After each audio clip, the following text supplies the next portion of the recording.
Baik, kembali kita akan membahas mengenai gurita judi online yang baru-baru ini kembali menarik perhatian setelah oknum Komdigi ini ternyata terlibat di dalamnya. Pak Ruby, ini oknum-oknum yang ditangkap, ditetapkan sebagai tersangka, ini sebelumnya kan juga ditempatkan di posisi tersebut untuk bisa membuka akses ataupun memblokir situs judi online karena memiliki keahlian juga. Tapi ternyata mereka masih bisa mengelabui sistem yang ada. Bagaimana sebenarnya mereka bekerja ini, Pak Ruby? Iya, mereka kan kerjanya mendapatkan data dulu, data situs-situs yang perlu diblokir karena melanggar undang-undang di Indonesia. Lalu dari data tersebut mereka masukkan ke sistem untuk dapat dilakukan pemblokiran. Karena pemblokiran ini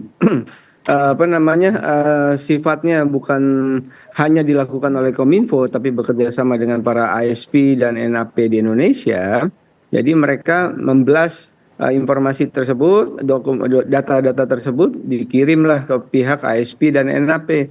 Nah, tetap saja mereka mempunyai kewenangan untuk memblokir tersebut, membuat daftar tersebut, tetapi akhirnya mereka bisa salah gunakan karena terlalu banyaknya situs yang diblokir dan tidak adanya pengawasan. Akhirnya mereka bisa menyisipkan situs-situs yang mereka mau tidak diblokir, yang bahasa mereka dibina.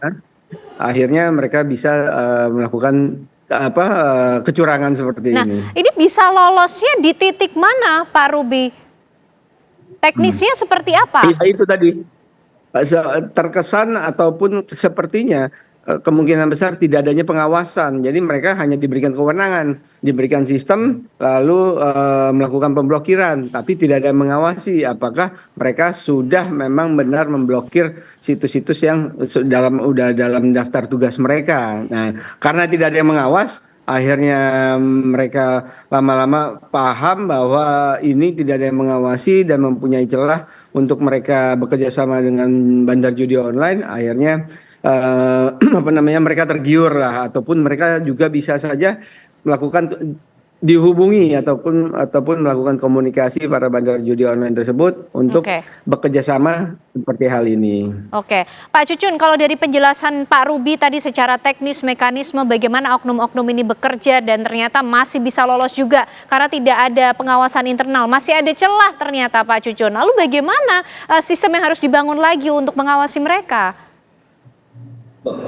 Tadi kan saya sampaikan, kalau masih pakai manpower, ya ini pasti moral hajat akan terjadi.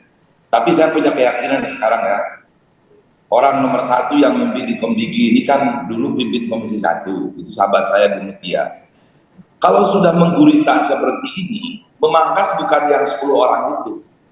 Dalam satu satker di Kominfo atau Komdigi yang diberikan kewenangan itu harus ditebas habis, karena menggurita seperti ini, seperti disampaikan Pak Amin tadi, ini bukan barang baru di Republik kita ini.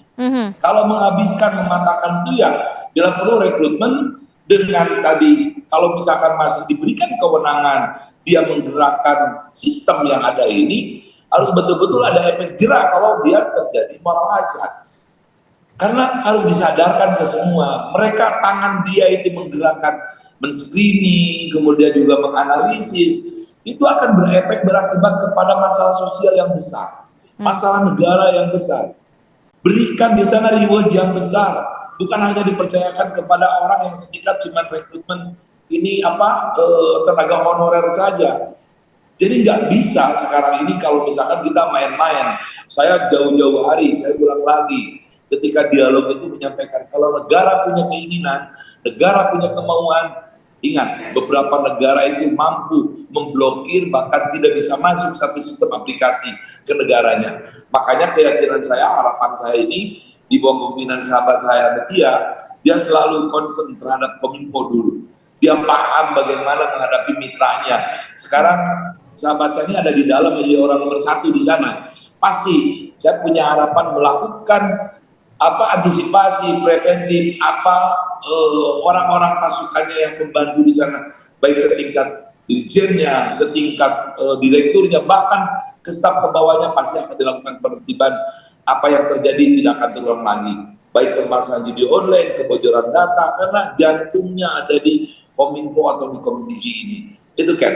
Oke, Pak Amin, ketika kita bicara sistem pengawasan yang harus dimaksimalkan dengan memanfaatkan teknologi, tapi masih ada juga manpower di situ yang juga harus diperhatikan, Pak, sehingga mereka memiliki tanggung jawab serius untuk menjaga perannya, memblokir situs-situs judi online ini. Nah, seperti apa lagi yang harus dilakukan? Jadi kalau terkait risiko suap tadi, itu yang harus dibangun adalah mental atau mindset anti suap. Nah, untuk membangun mental atau mindset anti suap itu tidak bisa hanya di satu direktorat jenderal atau satu direktorat, tapi harus seluruh kementerian, juga kementerian-kementerian yang lain dan seluruh sektor yang lain. Anti suap ini agak tricky kalau kita bicara korupsi, karena kalau semangatnya semangat anti korupsi, nanti mindsetnya itu adalah oh ini kerugian keuangan negara. Ya. Padahal suap yang di Komdiji ini nothing to do dengan kerugian keuangan negara. Jadi problemnya adalah problem mindsetnya itu nggak paham bahwa suap ini yang harus dimusuhi, suap yang harus diberantas. Jadi itu yang harus dibangun. Kalau kata Pak Prabowo, korupsi kan di semua level. Kalau dulu kata Pak Harto, korupsi di semua level dan di semua sektor. Nah, kalau dilihat korupsinya, kalau dari Komdiji, itu kan korupsinya bentuknya suap. Karena itu semangat anti suap harus dibangun di semua level, di semua sektor. Jadi kalau semangat anti suapnya sudah muncul, nanti kira-kira akan jauh lebih tahan dari menghadapi suap-suap tadi. Kalau misalnya hanya mengandalkan, oh ini pengawasan oleh atasan langsung, atau pengawasan oleh pengawasan internal. Kalau saya sebagai bandar judi online, saya cari atasan langsungnya siapa, pengawasan internal siapa, saya suap aja mereka, supaya mereka ada di pihak saya gitu. Tapi cara yang efektif untuk kemudian menanamkan semangat anti suap ini seperti apa, Pak Amin? Karena lagi-lagi ada manpower di situ, selalu ada celah untuk negosiasi, selalu ada celah untuk suap di semua level, di semua sektor. Pertama pasti ada kebijakan ke depan kita tidak boleh terlibat suap. Nah, kebijakan itu ada nggak? Kalau sudah ada, harus ada edukasi ke personel. Kalau edukasi sudah, kemudian harus ada komitmen ke personel. Kalau komitmen sudah, harus ada monitoring compliance terhadap semua itu. Terus kalau itu sudah, harus ada investigation and punishment untuk yang melanggar. Nah, proses ini harus dilakukan seluruhnya. Jangan sampai begini, kebijakannya, edukasinya semuanya anti korupsi. Tapi pemahaman korupsinya itu selalu korupsi itu kerugian keuangan negara. Jadi kalau suap nggak apa-apa, jangan sampai terjadi begitu. Jadi dimulai dari kebijakan, edukasi, komitmen, monitoring compliance, kemudian investigation dan punishment. Nah ini kan case ini sudah sampai ke tahap investigation. Secepatnya punishment harus diberikan. Kalau nunggu perkaranya inkrah, publik nanti akan melihat begini, yang bisa memberikan punishment itu hanya penegak hukum. Manajemen kementerian ternyata tidak bisa. Nah ini harus dibuat manajemen kementerian itu harus bisa mempanis dia sesegera mungkin. Punishment-nya kan bukan dipenjarakan, tapi dipecat. Oke, baik. Pak Ruby, sistem bagaimana juga yang kemudian efektif manjur nih untuk melakukan pengawasan internal ketika manpower yang ditaruh di situ ternyata lagi-lagi masih ada celah untuk disuap. Artinya perlu ada pemanfaatan teknologi yang maksimal, dibangun saja sistem, diganti saja dengan sistem manusia-manusianya ini sehingga tidak ada celah lagi untuk disuap? Iya, kebetulan untuk kasus judi online ataupun teknik pemblokiran judi online di Indonesia belum bisa digunakan secara sepenuhnya menggunakan sistem. Karena masih bahkan tidak hanya bisa dilakukan oleh Komdiji aja, tapi harus melibatkan beberapa pihak, yaitu internet service provider dan juga network access provider di Indonesia. Karena sifat internet di Indonesia itu distributed secara langsung pada pihak swasta, tidak langsung ke pemerintah. Nah, untuk itu tidak ada satu sistem yang otomatis bisa melakukan itu semua untuk case pemblokiran judi online di Indonesia.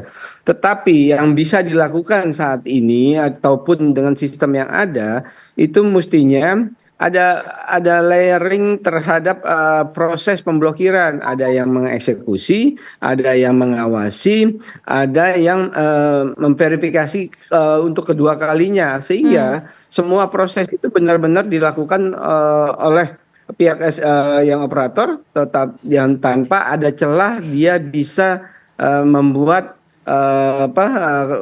celah-celah untuk adanya suap seperti ini. Nah, celah-celah ini ada kan dikarenakan salah satunya tidak adanya pengawasan ternyata. Nah, pengawasan ini mestinya benar-benar bisa diterapkan. Untuk sistem yang ada saat ini menurut saya dengan case yang seperti ini cukup dengan pengawasan yang optimal kepada sistem pemblokiran tadi, kepada sistem wewenang tadi.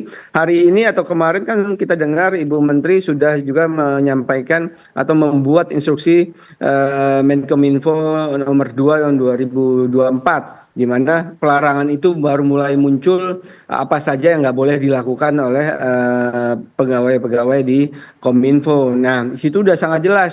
Nah, tinggal enforcement-nya, lalu pembinaan ataupun pengawasannya itu yang jauh lebih penting untuk bisa diterapkan. Begitu, Mbak. Oke, baik, kita tentunya masih menunggu komitmen dari berbagai pihak yang terlibat. Ini tidak hanya manpower, tapi juga pemaksimalan teknologi dan sistem pengawasan yang lebih ketat lagi untuk sama-sama memberantas judi online ini. Terima kasih Pak Ruby Alamsyah, Pak Amin, Pak Cucun, malam hari ini sudah bergabung bersama kami di Apa Kabar Indonesia Malam. Sehat selalu semuanya. Selamat malam, Bapak-Bapak.